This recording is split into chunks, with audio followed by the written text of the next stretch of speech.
Alright, so now we're going to talk about graphing asymptotes and those kind of things. So, this is a nice little shortcut for horizontal asymptotes. Remember, if the degree matches up, it's always going to be whatever it simplifies to. So, like, I believe, nope, not that one. This one became -7/11 because those degrees matched up. If the degree on bottom is bigger, you get a horizontal asymptote of 0. And there's one more. If it's bigger on top, it has no horizontal asymptote, but it might have a different type of asymptote that we'll talk about in a second. But let's talk about this one first. So, you should always simplify this first if it did. It doesn't in this case, but you always should if it did. So to find the horizontal asymptote, you look at that again, right? So my horizontal asymptote is going to be y equals 2. So if I went to sketch my graph, I would know right here that my horizontal asymptote goes there. The vertical asymptote would be the bottom. How does it equal 0? Well, x would only equal 0 at 0.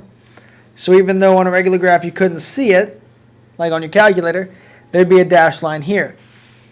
Now some of you are probably thinking to yourself, oh, that's x equals 0, and this is y equals 2. Some of you are probably thinking to yourself, how do I know what my graph looks like?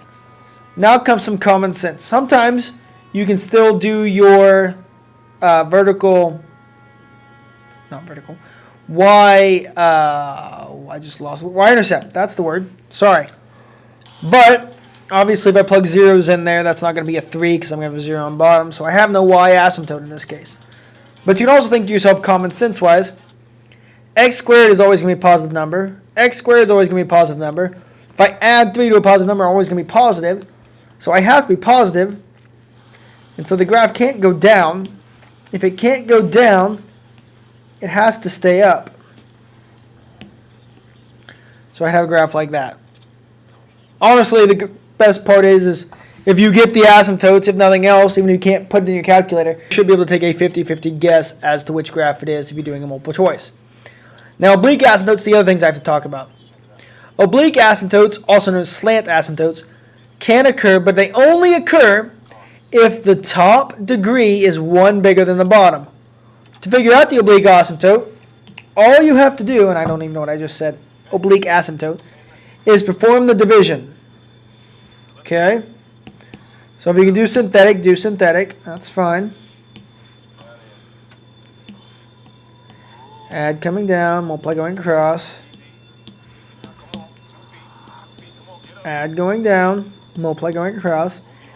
And actually at this point it does not matter. I don't need this last thing, but I'm going to go and finish it off just for practice.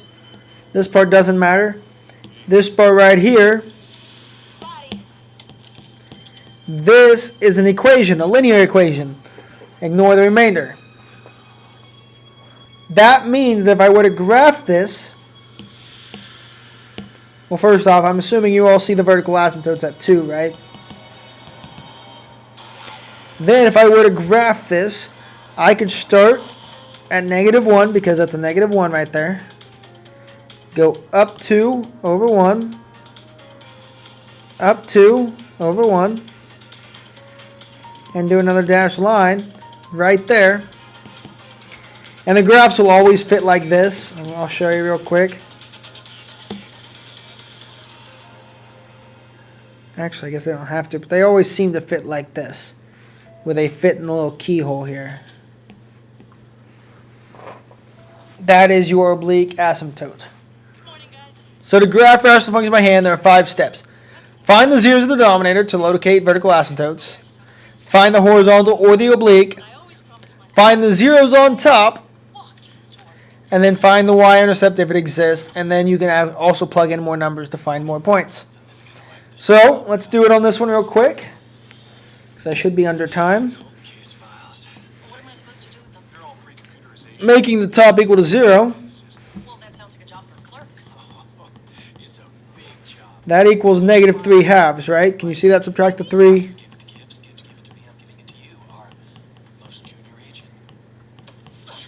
That means I have a point right there. Okay? If I look for the horizontal asymptote, Notice the power on bottom is bigger, so even though I can't see it,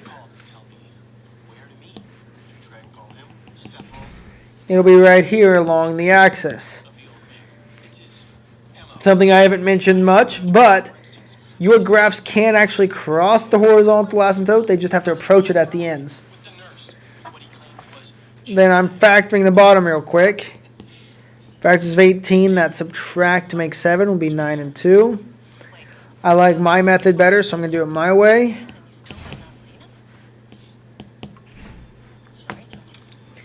Big number gets the first sign. That's a negative.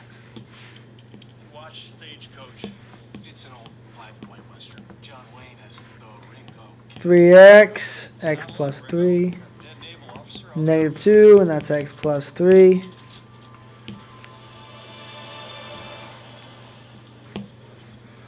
Starting with 3x minus 2. X plus 3. Okay. So I have a negative 3 asymptote. And I also have a 2/3 asymptote. Now I'm going to check my vertical or y-intercept. Just look at the numbers. It's 3 over negative 6, which is negative a half. I should have done it in a color. So I'll put it right there. So now I know the graph is going to go like this. And then I can check them, but usually they switch sides.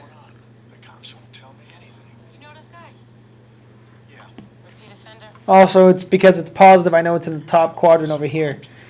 But you can also plug in numbers to be sure. But as long as they're not even powers, that you do usually switch sides like that. Okay? If you have any questions, you can also email me. We'll practice some in class. Otherwise, have a good evening, and I will see you soon.